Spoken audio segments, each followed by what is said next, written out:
بسم اللہ الرحمن الرحیم۔ السلام علیکم بچوں۔ کلاس 8 ہمارا اسائنمنٹ نمبر 2 کا ڈے 5 ہے۔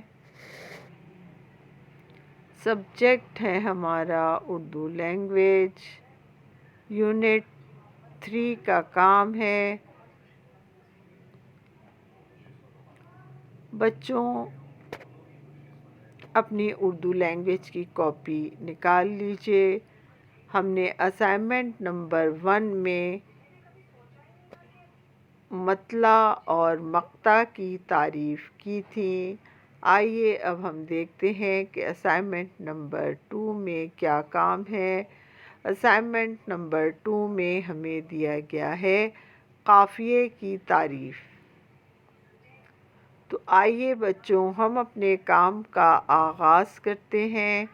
کاپی پین نکال لیجئے۔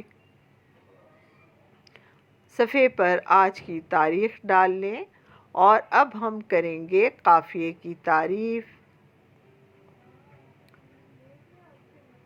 بچوں قافیہ وہ لفظ یا الفاظ جو اشعار کے آخر میں آئیں قافیہ کہلاتے ہیں، جیسے محشر، پیمبر، رہبر وغیرہ۔ بچوں آپ جانتے ہیں کہ ہم قافیہ وہ الفاظ ہوتے ہیں جو الگ معنی رکھتے ہیں، الگ الفاظ ہوتے ہیں، لیکن ان کی آواز جو ہوتی ہے وہ ایک جیسی نکل رہی ہوتی ہے۔ جیسے آپ دیکھیں محشر، رہبر، پیمبر، سب میں جو ہے وہ رے پہ ختم ہو رہے ہیں۔ ان کی الفاظ ایک جیسے ہیں اور شعر کی خوبصورتی کے لیے ہم قافیہ الفاظ اشعار کے ہر مصرعے کے آخر میں ہوتے ہیں۔ مطلع کے دونوں مصرعے ہم قافیہ ہوتے ہیں، اس کے بعد کے تمام اشعار کے آخری مصرعہ جو ہوتا ہے وہ ہم قافیہ ہوتا ہے۔ ہم قافیہ ایسے مصرعے الفاظ جن کی آواز ایک جیسی نکل رہی ہو۔ اچھا بچوں، یہ جو محشر، پیمبر، رہبر آپ کی ہی بک میں شامل ایک نظم نعت سے لیے گئے ہیں۔ یہ الفاظ آپ نے وہ نعت سن رکھی ہوگی۔ خلق کے سرور شافع محشر صلی اللہ علیہ وسلم، نوح کے ہمدم خضر کے رہبر صلی اللہ علیہ وسلم۔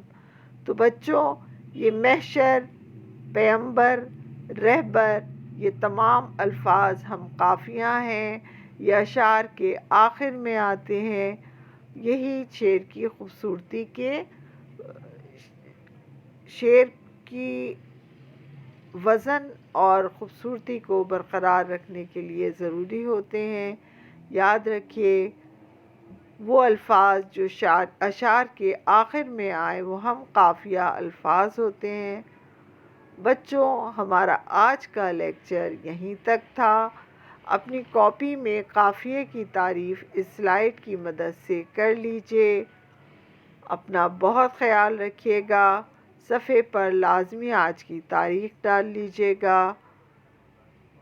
اب مجھے اگلے لیکچر تک کے لیے اجازت دیجیے۔ اللہ حافظ۔